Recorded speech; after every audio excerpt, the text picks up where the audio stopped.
Bom dia, pessoal. De antemão, eu vou avisando que eu não consegui colocar amplo a apresentação. Bom, meu nome é Odara. Meu projeto ele se intitula Vigilância Metagenômica de Patógenos no Rio Paraíba do Sul. Eu sou aluna de pós-graduação da genética da UFRJ. Bom,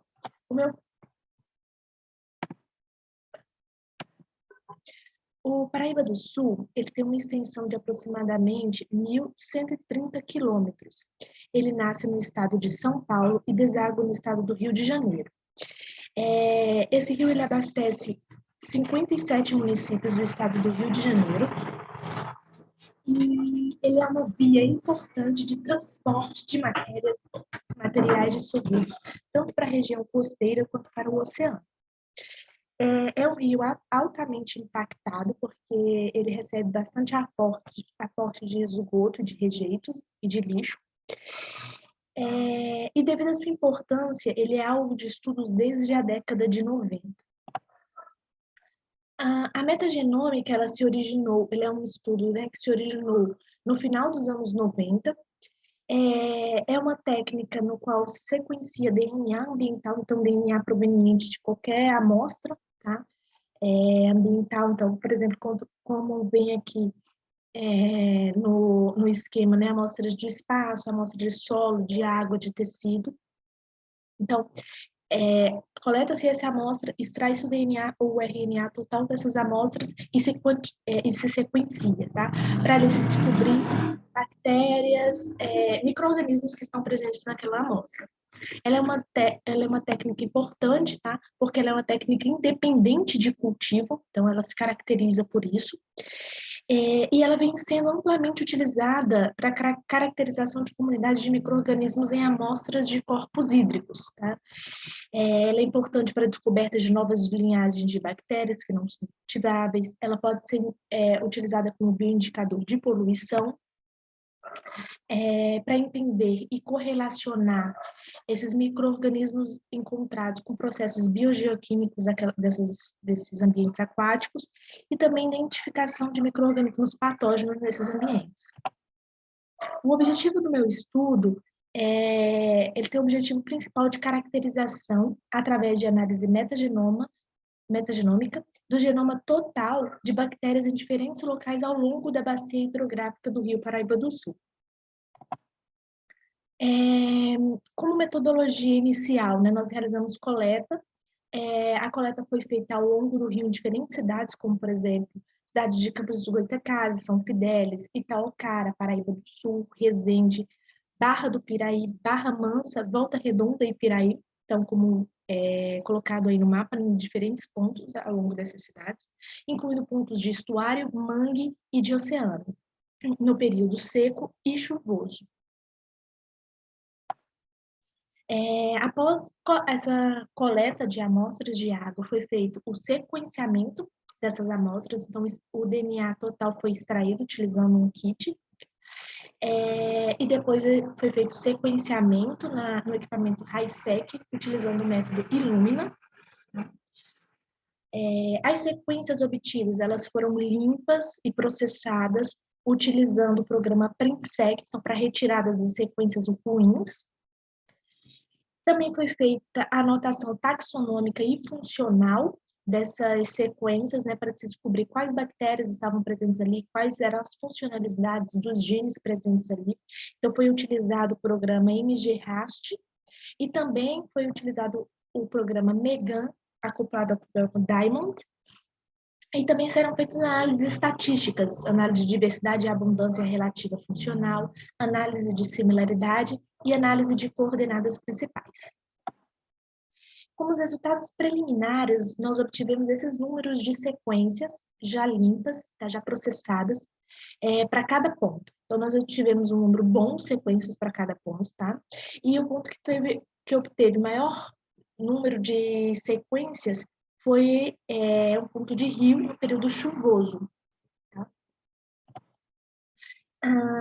Como primeira análise taxonômica, de anotação taxonômica que nós fizemos utilizando o MEGAN, o programa MEGAN, nós vimos que o maior filo, né, presente nessas amostras, nessas sequências de DNA, foi o filo de protobactérias em todos os pontos coletados.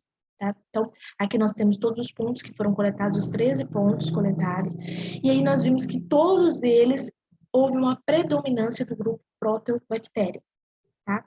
Principalmente nos pontos de rio e de estuário. Tá? Mostrado aqui.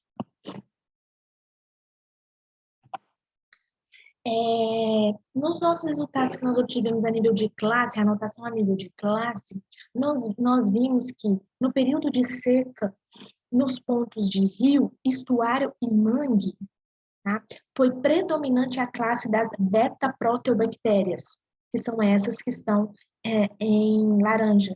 Tá? Então, as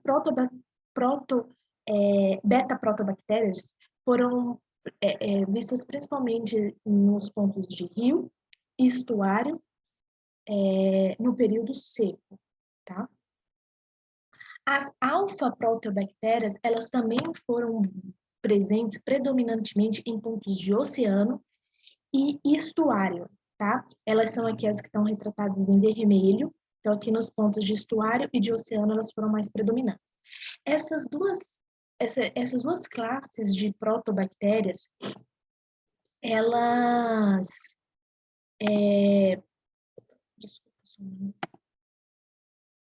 Essas duas classes de protobactérias, elas já são bem descritas nesses ambientes aquáticos, tá? Porém, são duas classes de bactérias que são competidoras no ambiente. Então, isso é bem mostrado no gráfico. Quando uma tem maior abundância, a outra tem menor abundância, tá? Ao longo de todos os pontos isso é bem mostrado. Como outro resultado, nós obtivemos também as gamoprotobactérias. Tá? As gamoprotobactérias, elas foram predominantes em períodos chuvosos, em pontos de rio e estuário. Então, aqui elas foram quase que totalmente, foram bastante predominantes, né? Quase 100% das amostras aqui foram de gamoprotobactérias nesses dois pontos, tá? Nós também vimos a presença de actinobactérias e cinecocoales, tá? E flavobactérias também, tá? Só que, porém, em menor quantidade, que são essas três aqui. Tá?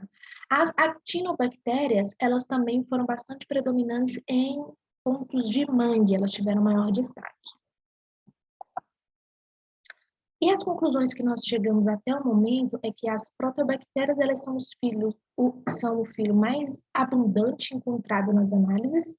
Tá? As alfa-protobactérias e as beta-protobactérias, elas são protobactérias geralmente abundantes em ambientes aquáticos. Quando uma predomina no ambiente, a outra diminui, né? Isso indica uma possível competição desses grupos. Nós também encontramos gamoprotobactérias, e essas gamoprotobactérias, elas já foram vistas em um estudo recente que bactérias não cultiváveis, né, dessa classe, elas são responsáveis por 70% a 86% de fixação de carbono escuro em sedimentos costeiros. Então, ela é uma bioindicadora de carbono escuro no ambiente, tá? E isso pode indicar, né, que nos dois pontos onde nós encontramos ela em maior concentração aqui no ponto de rio e do estuário, pode indicar aqui uma contaminação, tá, ambiental. E as actinobactérias também, que foram presentes em sua maior quantidade, né, em pontos de mangue, elas também são bactérias bioindicadoras de ambientes mais ácidos, então indicando que aquela água daquele mangue pode estar mais ácida.